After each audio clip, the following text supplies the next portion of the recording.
क्या आपने कभी अपने दिल की रियल वॉइस सुनी है, जब पूरी दुनिया आपको एक सेफ ऑप्शन चुनने को कह रही हो?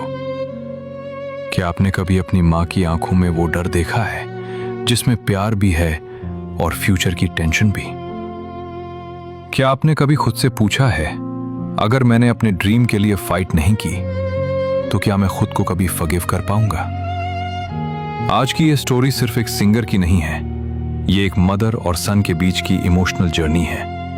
ये एक प्रॉमिस की कहानी है और उस लाइन की जिसने हिस्ट्री बना दी। ए दिन मोय रोजा हुम, one day I will be a king.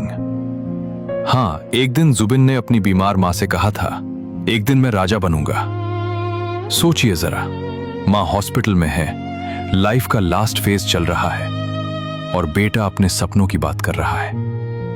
क्या ये सेल्फिश था या ये अपने पैशन के प्रति ऑनेस्टी थी? बचपन से ही जुबिन का हार्ट म्यूजिक में बसता था। जब दूसरे बच्चे नॉर्मल लाइफ जी रहे थे, वो सुरों की दुनिया में खो जाता था।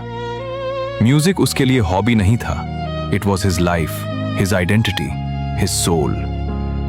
बी बरुआ कॉलेज में ग्रेजुएशन में एडमिशन लेने के बाद उसने पढ़ाई बीच में ही छोड़ दी। फॉर्मल एजुकेशन वहीं ऑलमोस्ट एंड हो गया। अब आप खुद सोचिए, किसी भी मिडिल क्लास फैमिली में अगर बेटा पढ़ाई छोड़ दे तो पेरेंट्स पर क्या बीतती है? क्या हर माँ बाप का सपना नहीं होता कि उनका बच्चा एक सिक्योर गवर्नमेंट जॉब करे, stable income, social respect, tension free life? Zubeen की माँ अंदर ही अंदर खुश नहीं थी। वो बार बार कहती रही, बीएससी की एग्जाम दे दो, पास हो जाओ, फिर गवर्नमेंट जॉब कर लेना। क्या वो गलत थी? नहीं, वो सिर्फ अपने बेटे का सेफ फ्यूचर चाहती थी। यहां तक कि जब वो मुंबई में ट्रीटमेंट ले रही थी, जब जिंदगी की सांसें धीरे धीरे कम हो रही थीं, तब भी उन्होंने वही बात दोहराई। सोचिए, अपनी आखिरी सांसों में भी एक मां अपने बेटे का करियर सोच रही है। Is there any love bigger than this?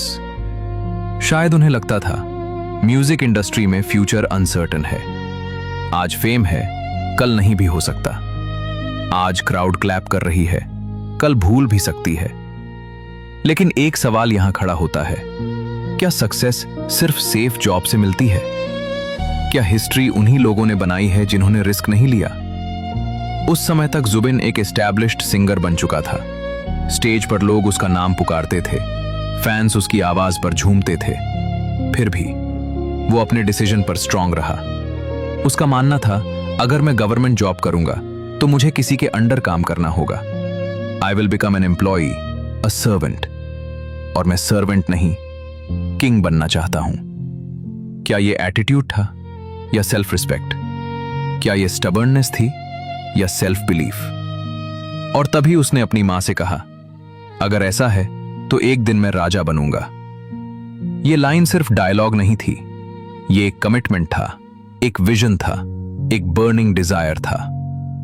Time बदला, सिचुएशन बदली, मां इस दुनिया से चली गई, लेकिन क्या उनका आशीर्वाद खत्म हुआ? No, never. जुबिन ने अपने टैलेंट, अपनी हार्डवर्क, अपनी डेडिकेशन से पूरे असम को हिला दिया। वो सच में किंग बन गया, किंग ऑफ म्यूजिक।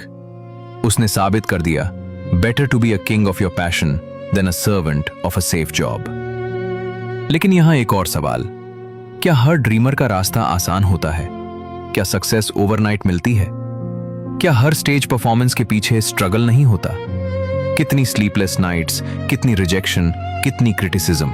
कितनी बार लोगों ने कहा होगा, म्यूजिक लाइन रिस्की है, फ्यूचर सिक्योर नहीं है, लेकिन उसने गिव अप नहीं किया।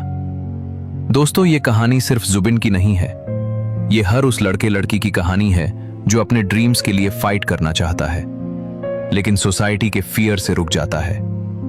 क्या आप भी किसी क्रॉस रोड पर खड़े हैं? एक तरफ सेफ करियर, दूसरी तरफ योर पैशन। क्या आप भी अपने दिल में सीक्रेटली कहते हैं, one day I will prove my self? तो याद रखिए, पेरेंट्स की चिंता गलत नहीं होती, बट योर ड्रीम भी गलत नहीं है। अगर इंटेंशन क्लियर है, हार्डवर्क रियल है और फेथ स्ट्रांग है, तो एक दिन आप भी अपने फील्ड के किंग बन सकते हैं। अगर ये स्टोरी आपके दिल को टच कर गई, अगर आपकी आंखों में भी टीयर्स आ गए, अगर आप भी अपने ड्रीम के लिए रेडी हैं, तो कमेंट में लिखिए, one day I will be a king.